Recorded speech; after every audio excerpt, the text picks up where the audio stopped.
धर्मेंद्र मीणा जी, सम्मानीय एसडीएम साहब, डीएसपी सिद्धार्थ जी,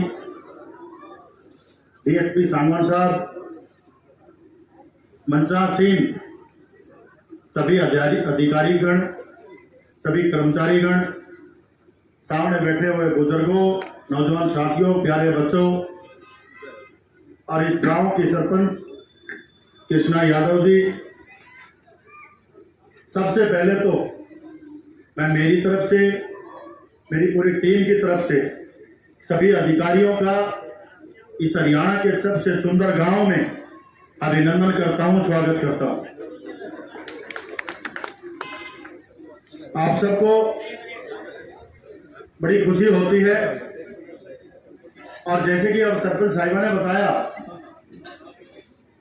एसपी साहब मैं आपको बताना चाहूंगा, जब से इस गांव को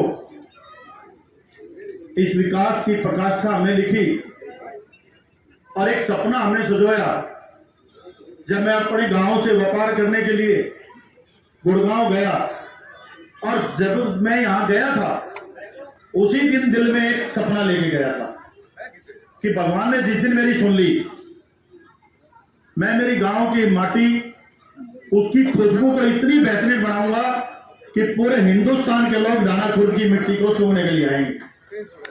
और भगवान ने ऐसे ही किया और सुना भी, क्योंकि आप संकल्प जब समाज की सेवा के लिए लेते हैं तो भगवान साक्षात आपके साथ खड़े होते हैं। और आज इस मंच के माध्यम से मैं कहना चाहता हूं, सारे अधिकारियों की रहनुमाई में मैं बात कह सकता हूं कि कोई भी विकास कार्य, कोई भी ऐसी सुविधा जिसको हम बहुत बड़ी समस्या मान लेते हैं, जब दानापुर गांव का हमने विकास करना शुरू किया, मैं पहले वाले फोटो आपके पास एसडीएम साहब मेरे पास है आज भी, जब इस गांव को विकास हुआ वो तो एक अलग जगह है, लेकिन कमाल की बात एसएसपी साहब ये है, 6 महीने के अंदर दाना गांव पीछे वाली श्रेणी से हरियाणा के नंबर 1 गांव में शुमार हुआ, यह बहुत बड़ी बात है। और आज मैं बता रहा था, गांववासियों को भी पता है कि कुछ राजनीतिक व्यवस्था की वजह से, और आज मंच पे मैं कह रहा हूं अधिकारियों के सामने, राजनीति का रुख भी आसी हल्के के साथ गांव को दानापुर जैसा बनाने के लिए मैंने उस रास्ते को अपनाया, नहीं तो राजनीति से भी मेरा कोई वास्ता नहीं। क्योंकि बड़े प्लेटफॉर्म को, बड़े डेवलपमेंट को अपने हाथ में लेने के लिए आपको सरकार की जरूरत पड़ती है। मेरा अपना गांव है और बड़ी खुशी से कहना चाहता हूं सर कि आज मेरे गांव में यह पहला गांव है। आपने देखा होगा सर, कब्जा कार्रवाई के लिए पूरा प्रशासन खड़ा हो जाता है, गांव के मकान नहीं टूटते। यह भाग्यशाली गांव है और जितना धन्यवाद किया जाए उतना कम है। हमारी एक फिरनी बन रही है सर, वो 27.5 फीट की थी। पुराने टाइमों में पता नहीं होता था लोगों को, अनजाने में वह मकान बड़े पैमाने से होती नहीं थी, गलत जगह मकान बन गए। बड़ी खुशी की बात है सर, किसी प्रशासन की जरूरत नहीं, सिर्फ एक बार लोगों तक हमने ये बात पहुंचाई कि इतने सुंदर गांव की फिरनी लाइटों और पौधों से जैसे आज ये पार्क चमक रहा है, ये पूरी की पूरी फिरनी जब चमकेगी जब हम अपनी स्वेच्छा से इसके कब्जे खाली कर देंगे। और बड़ी खुशी की बात है सर, 71 मकान इस फिरनी पे आए हुए थे जिनके वो कब्जे थे। सिर्फ एक बात बोलने से ही सबके सबने, जिसने 6 महीने पहले मकान बनाया, इतनी बड़ी कोठी बनाई, उन्होंने अपनी स्वेच्छा से उस मकान को हटाया कि हमारे गांव का विकास कार्य जरूरी है, हमारे मकान जरूरी नहीं है। यह सोच बदलना बहुत जरूरी है। आज इस गांव का विकास इसलिए संभव हो पाया है कि जब भी मुझे जहां जरूरत पड़ी गांव में, जब भी मैंने चाहा, मेरे किसी भी चाचा ताऊ को मैंने कहा कि आपके गांव आपके मकान 2-4-5 फुट पीछे करने पड़ सकते हैं ताकि मैं इस गांव का रोड सुंदर बना सकूं, तो मेरी जरूरत ही नहीं पड़ी। उन्होंने कहा बेटा कोई दिक्कत नहीं है, जितना मकान चाहिए उतना आप तोड़ लो, कोई दिक्कत नहीं है। और मेरे तोड़ने तक की जरूरत नहीं पड़ने दी और तुरंत हिसाब से अपने अपने आज ये जो 11-11, 12 फुट की सड़कें 50-50 फुट का रूप लेके बैठी हैं, ये सब इस गांव के एक एक बच्चे के सहयोग से ले बैठी हैं। गांव में पैसा लगाना एक महत्व नहीं था, गांव के लोगों का सहयोग जरूरी था। आज मैं आपको बताना चाहता हूं सर, इस गांव के जैसा भाईचारा पूरे हिंदुस्तान में कहीं नहीं मिलेगा। हमारा गांव चुनाव के अंदर सेंसिटिव बूथ था हमारा, और इस गांव ने एक बहुत बड़ा फैसला लेके इस गांव की एक बेटी बहू को निर्मल सरपंच बनाने का काम किया। यह भी बधाई के पात्र है। आज हमारे गांव का भाईचारा, जितनी भी बात थी आपस में पारिवारिक, सब खत्म होके, और उसके साथ साथ धाना खुर्द गांव नशा मुक्त गांव भी बना। इसके लिए भी ये गांव बधाई के पात्र है, और इसमें हमें प्रशासन का बहुत सहयोग मिला। मैं प्रशासन का भी बहुत बहुत धन्यवाद करना चाहता हूं। आप सभी यहाँ आए, आपने इस गांव की छटा को देखा। आज के बाद अब हमारे को और उत्सुकता होगी कि जो जो कमियां इस गांव में हैं, आप सब कर्मचारियों ने, अधिकारियों ने जो आज हमारी समस्याएं देखी, मैं आशा करता हूं कि जितना जल्दी आप इन समस्याओं का निपटारा कर देंगे। मैं आपको वादा करता हूं इस मंच के माध्यम से, हिंदुस्तान के नहीं, अगले 5 साल के अंदर इस गांव को विश्व के मानचित्र पर ले जाके छोड़ेंगे। आपको वादा करके देते हैं सर। आप सब पधारे, आपका पुनः मैं धन्यवाद करता हूं, आप सबका स्वागत करता हूं, और आपसे विनती भी करता हूं कि बाकी गांव को भी आप ऐसे ही रात्रि कैंप लगा के लोगों की समस्याएं सुन के, और दाना खुर्द गांव की जैसे छटा है, मैं चाहूंगा सारे के सारे आसी के गांव दाना खुर्द जैसे बने, ऐसी मैं भगवान से आशा करता हूं। पुनः आपका बहुत बहुत धन्यवाद, बहुत बहुत बधाई, आपको बहुत बहुत शुभकामनाएं। जय हिंद। वो महीने में एक बार रात्रि प्रवास करेंगे, और जिस गांव में वो जाएंगे वहाँ के लोगों की जो समस्या है उनकी सुनवाई करेंगे। तो इसी क्रम में आज काशी के हिसार जिले के गांव डाना खुर्द में रात्रि प्रवास है, उसका आयोजन किया गया। और इस दौरान हमें 56 जो शिकायत हैं, जो दरखास्त है, वो मिली, प्राप्त हुई, जो सभी विभागों से संबंधित थी। और जो सभी विभागों के जो अधिकारी हैं यहाँ पर जो मौजूद हैं, तो सभी का ये प्रयास रहा कि उन समस्याओं को, ज़्यादातर समस्याओं को हमने यहाँ पर ही तुरंत प्रभाव से उनका समाधान किया। कुछ समस्या ऐसी रह गई जो संबंधित विभाग में उनकी जांच करना जरूरी था, तो संबंधित विभाग के अधिकारी है उसको दिशा निर्देश देके उनकी जांच कर और उनकी समस्या का समाधान करने का निर्देश उनको दिया गया।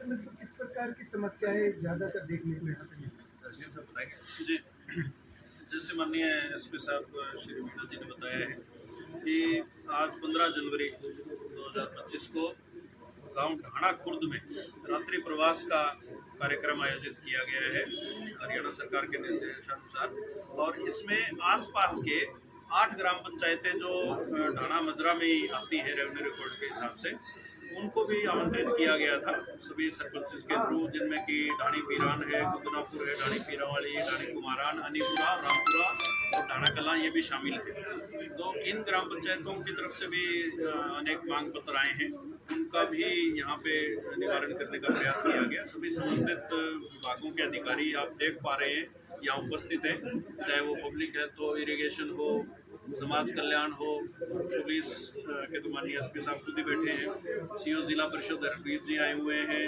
और डीडीपीओ साहब यहाँ उपस्थित हैं, तहसीलदार, नायब तहसीलदार, बीडीओ साहिबान, डीएफओ रोहतास जी हैं, डीडीए साहब, बैंकों के एलडीएम साहब, डीडब्ल्यूओ, डीओ और डॉक्टर खतरेजा, डिप्टी सीएमओ और सीएमओ मैडम खुद यहाँ उपस्थित हैं।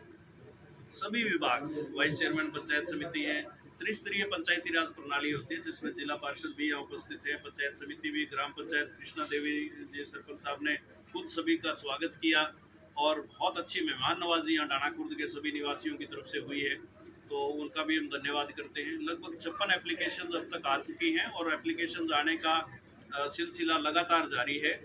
पूरी रात सारे अधिकारी यहीं रहेंगे जब तक समस्याएं, मांग, सुझाव, 3 प्रकार की चीज़ें हैं, समस्याएं भी हैं, कंप्लेंट्स हैं, मांग यानी डिमांड्स हैं, और सुझाव यानी सजेशंस भी हैं। तो उन सभी पे चर्चा की जा रही है सभी संबंधित विभागों के साथ, और साथ के साथ स्कैनिंग भी की जा रही है, नंबरिंग भी की जा रही है, ताकि ईमेल के माध्यम से भी रात्रि प्रवास कार्यक्रम के जो नंबर लगा करके एप्लीकेशन है, सजेशन है, डिमांड्स है, कंप्लेंट्स है, वो दे दी जाए। और इसका आपको मूर्त रूप से रिजल्ट अभी सामने देखने को मिला है। जैसे कि एक गांव में, पड़ोस के गांव में बस जो है उसके आवागमन को बढ़ाने के बारे में बात की, बस नहीं जा रही थी, शायद मामनपुरा गांव था। अभी यहाँ पे रोडवेज विभाग के जो इंस्पेक्टर आए हुए थे, उन्होंने ये सुनिश्चित किया है मौके पर ही कि कल से बस जो रामायण देपल वाली डंडेरी वाली जो बस है वो मामनपुरा होकर के ही जाएगी।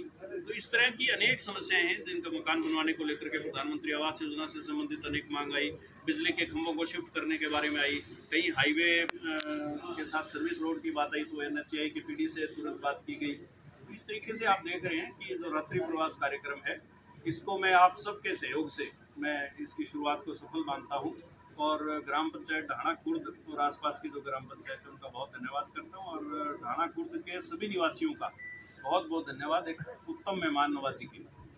आपने सर ढाणा खुर्द गांव को ही जो है चयनित किया गया, क्या यहाँ पे नशे की ज़्यादा खपत थी या शिकायतें ज़्यादा थी? सिर्फ पूरे हल्के में से सिर्फ एक ढाणा खुर्द को चयनित करना कोई विशेष कारण रहा? नहीं, कोई विशेष कारण नहीं है। चयन जो है वो अभी रात्रि प्रवास सभी गांव में होना है, तो किसी न किसी को तो वन पे होना ही पड़ता है। अगर हम पुराना चुन लेते तो ये होता पुराना किस लिए चयन किया गया। तो ये चयन जो है ये सतत प्रक्रिया है, और इसमें सभी गांवों का चयन धीरे धीरे किया जाएगा। 1 महीने में एक जगह रात्रि प्रवास होगा। 4 सब डिवीज़न है हिसार जिले में।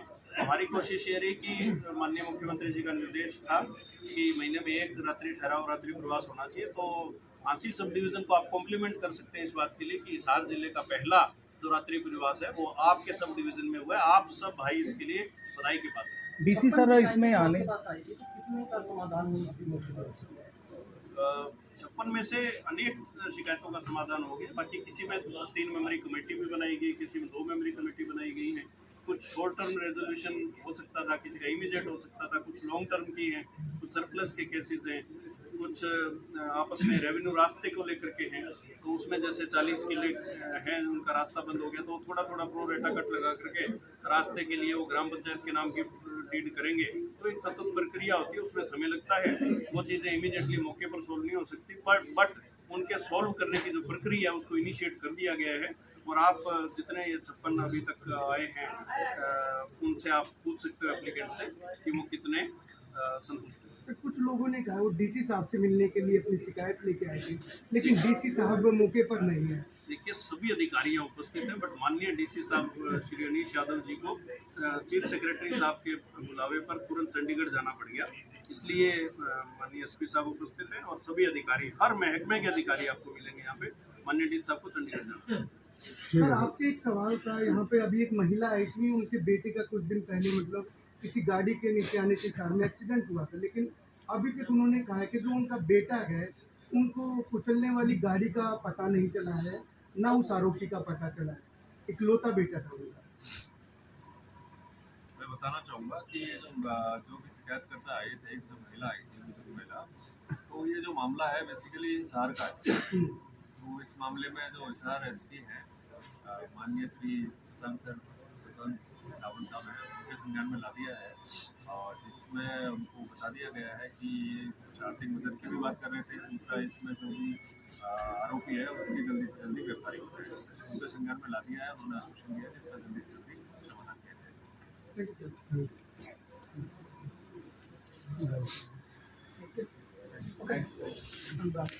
जाए।